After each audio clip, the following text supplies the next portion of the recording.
Hello and welcome to Caravannery. This week's vlog is dedicated to one thing and one thing alone, and that is the mighty Cadac.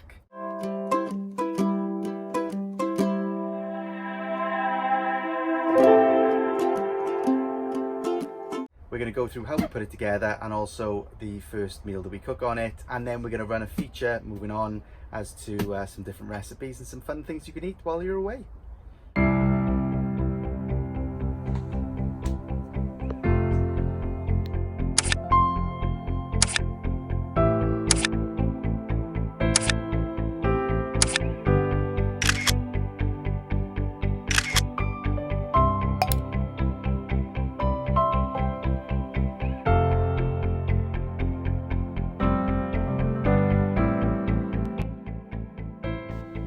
The blue handle at the bottom of the unit screws off, so you can connect it to a gas hose. You can see there the gas dial and the holes for connecting the legs. To connect the legs, unscrew as shown.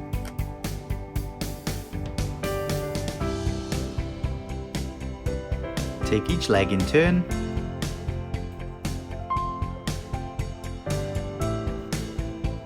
Paying particular attention to the coupling bracket at the top of each leg.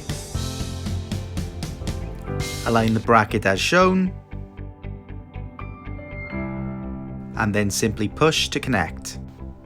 Once you have all three legs connected to the base unit, as shown in the video, you should have a structure that looks like this. Then rescrew, tightening by hand until you're happy with the connection. And you're then able to place the unit upright for the first time.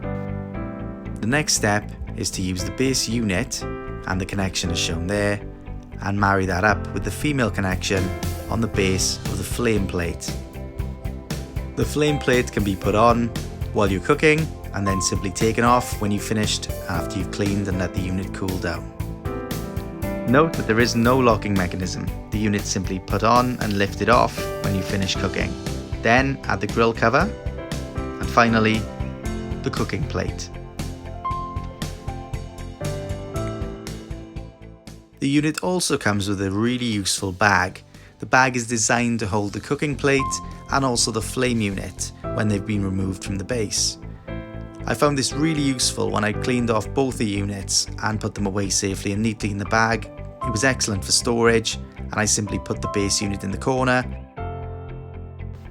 once I'd removed the gas connection. Now, if you're already a Cadac owner and you're watching this video, I know exactly what you're thinking.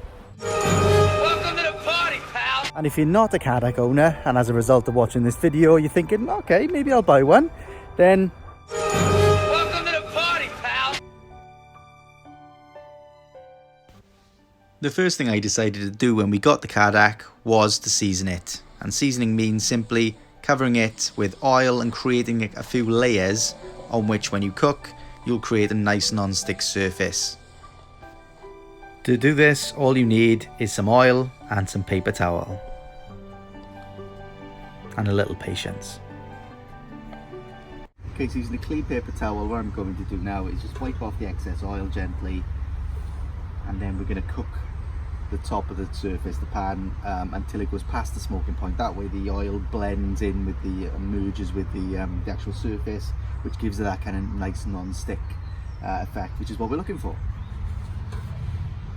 So what I'll do now is I'll repeat the process. I'll put some more oil on, I'll wipe it in, let it settle, wipe it off, and then we'll get started. so kind of along the lines of Wax on, wax off. This process is then also completed once you finish cooking. You clean the unit down using some washing up liquid, pour some water into the unit and get it onto a medium heat, work all the debris off the unit itself, and then resheen with a couple of layers of oil.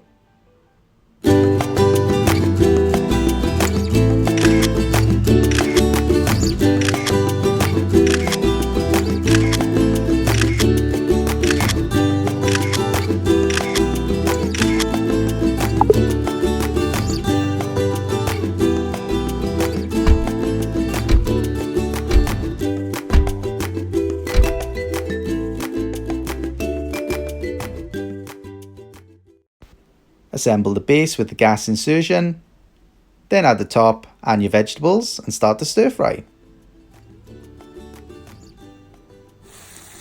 I normally start these on a medium heat and cook them for a little while.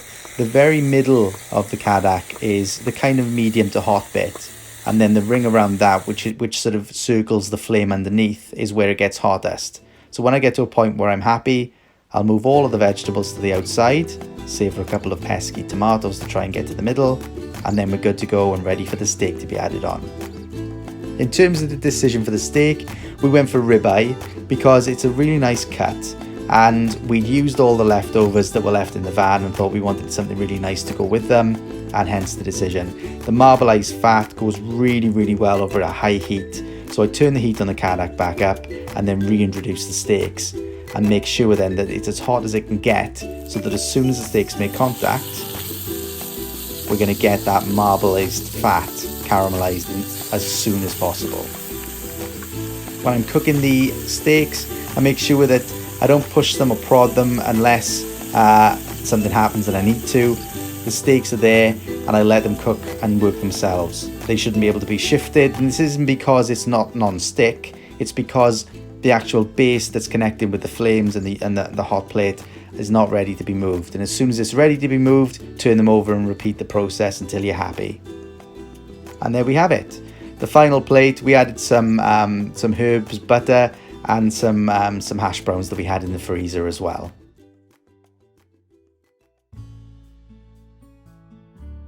The Cadac is an absolute dream for cooking a large breakfast.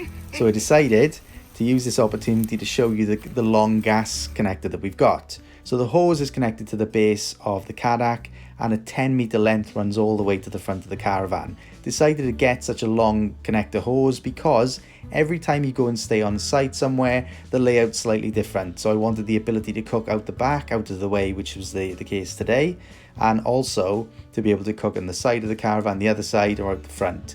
Obviously be adherent to health and safety, but this was a really good versatile option for us.